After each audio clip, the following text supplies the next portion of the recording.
Hey everyone, just gonna feed the tank. I've got some algae, so that's the new inhabitants we had to add. Well, we didn't have to, but we chose to add more otocinclus. And so we added 10 more autos, which they're going to town right up here.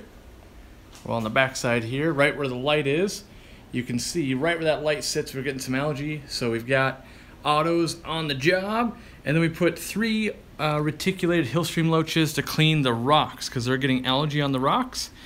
And so those are in there. I don't know where they're at yet, but we're gonna feed.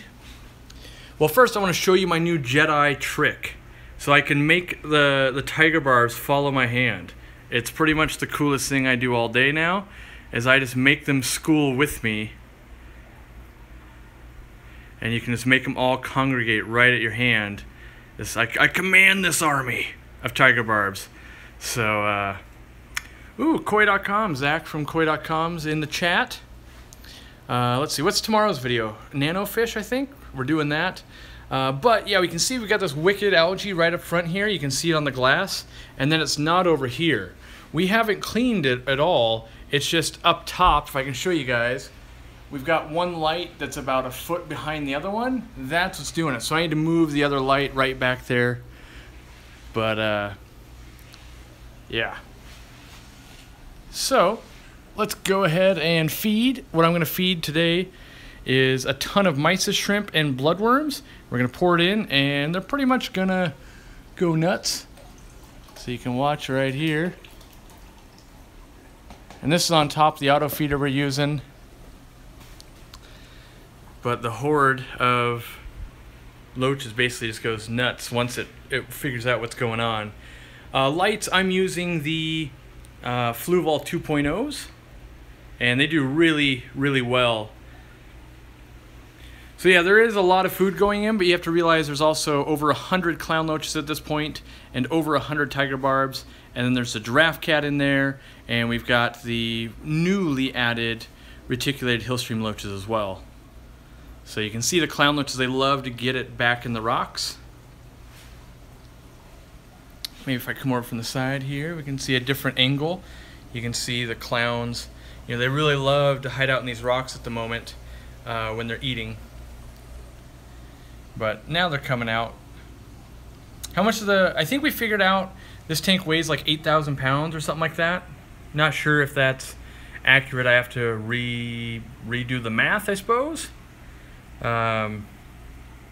So Dorcula Jr. has been renamed to Luan, and so Luan is the giraffe catfish, and usually it's slow to come out. So usually it comes from underneath the log, like in the back somewhere, and you know, comes out and snacks on stuff. But at the moment, it takes a little while to come out. So I'm just gonna sit down, and we're gonna watch the clowns feed here.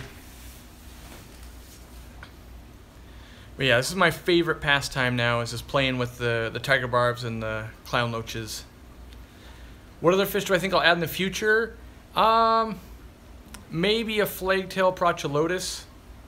I'm trying to think of what else. I don't think I have anything else. I mean, I know I'm adding more tiger barbs and more clown loaches that are already in quarantine.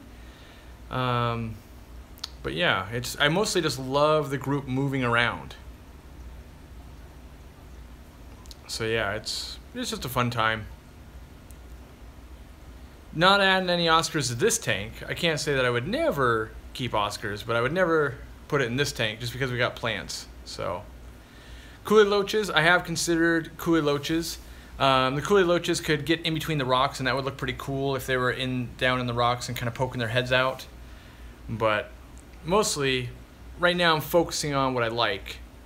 You want a step back, more of a step back? Sure, let's move back more here. So I'm now like almost in another room to get a full picture there.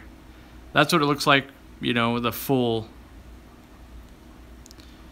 Why so much algae this early on? Mostly because I had the water changing so much water that the plants weren't consuming the extra nutrients. So it was sitting at 0 nitrates, and any excess phosphate or anything like that just turned into algae.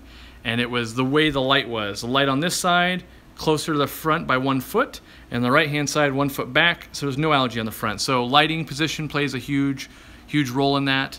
And I haven't bought any kind of scrubber or anything, so you know, it's just kind of taking it one day at a time, changing things that I think need to be changed, and enjoying it. That's the important part. So yeah, you can see the reflection of our studio in the window up to the right here. Yeah, that's a big screen TV that we edit videos on. And then we've got the Aquarium Co-op logo down low, and then we've got the Powered by Fluval sticker we basically put on. So yeah, what's the blue light at the top right? That's just some testing we're doing for the 24-hour camera that we haven't made public yet, but that's what this is right here. Is a 24-hour live cam basically. But the question was, would I ever do a Pacu? I've never done them, and I do like them quite a bit. But yeah, so did Fluval sponsor this?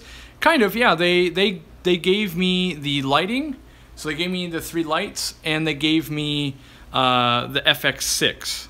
And so I reached out to them actually. I already sell their products and everything, and I said, you know, I really want to use those products on here. And they said, okay, yeah, let's do it. And because I'm a vendor and everything, it worked out well. So, all right, well, we're pretty much done watching them eat. You know, they're gonna finish it off, but at the moment, you know, not a whole lot more to see. And you know, there's more videos tomorrow, and we might do another. I might put some more fishing on Friday. We'll have to see how the schedule goes and make sure they look good in quarantine. So yeah, all right, guys, we'll see you probably tomorrow.